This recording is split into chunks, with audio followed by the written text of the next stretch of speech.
The world has seen tragedies in many forms: wars, genocide, riots, killings, and whatnot.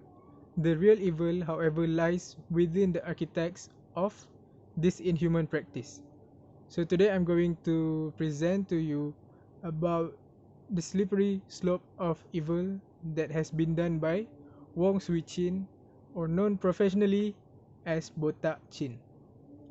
So let's go to the first step, which is mindlessly taking the first small step. So in this step we can see it actually explain about how how the criminal started his gangsterism career. So Botak Chin was born in Kuala Lumpur in 3rd March 1951 after his mother's death.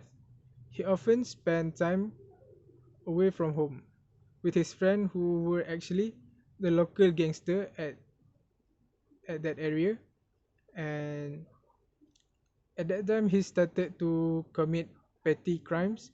He also joined a gang named the 360 gang, or known as Sa Pak Lok in Chinese. He was impressed by the firearms possessed by the gang members. So when he was aged 18 years old, he started to own and bought his firearm. He then formed his own gang shortly after and proceed to engage in robbery sprees. The next step, which is the dehumanization of others. Botak Chin engaged in 8 robberies within a month. This led to his first arrest. He was convicted and sentenced to prison for 7 years. He was released before serving out his sentence and resolved to retire from gangsterism. However, his plan is his attempt to become clean and work as a grocer was unsatisfying financially, and then he returned to crime and commit more gangsterism. After that, Botak Chin's gang biggest exploit occurred in 26 October in 1975 when the gang fled with RM 218,000 after gunning down a security guard who was delivering money to a turf club. After gaining those money, Botak Chin and his gang has went to Thailand to bought more firearms. In Thailand, he bought 19 guns, 5 hand grenades, and 1,000 rounds of ammunition. So these firearms is used to commit more crimes. So from what I understand, dehumanization of others simply means that some of the worst crime that the criminal has committed. Moving on to the third step, which is passive tolerance of evil through inaction and or indifference.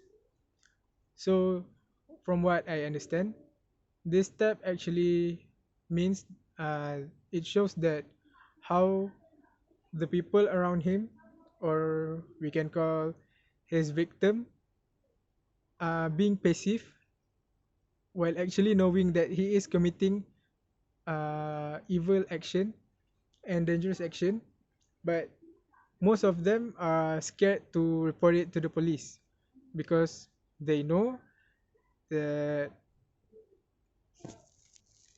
they were actually afraid of being victimized by Botak Hill. So the gang used a vacant tin mine in Kapong as their shooting range, using stray dogs for target practice. There were also reports that Botak Chin used the openly brandish his weapon at the Sentul market, but from the news they said that nobody has reported the case or the crime to the police because they were afraid. So after that, and then he become more ambitious because uh, they know that if they're doing the worst crime ever, still nobody will report them to the police because they're actually afraid and know that they will die if they reported the case.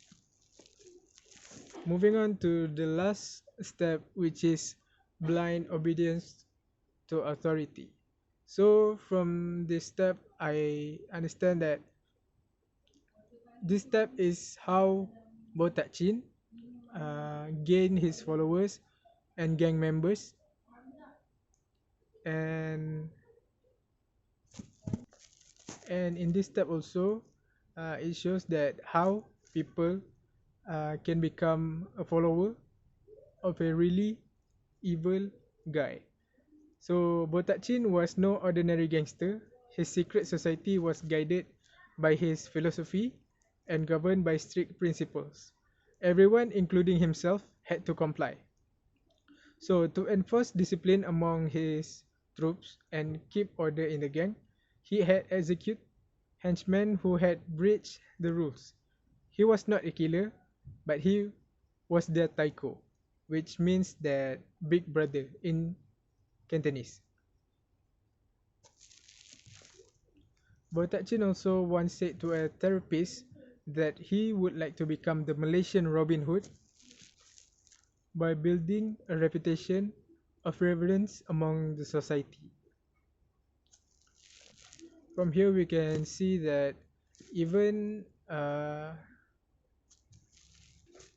even though Botak is a really dangerous guy, people are still following him. This is because the principle and the manifestos that he has said. So from here we can see that Botak actually has set a really strict principle where his followers, if they like once join his gang members, it will be difficult for them to leave the gang. So from here we can see this is how Botak gained his followers and how he multiplied the numbers within a short period of time.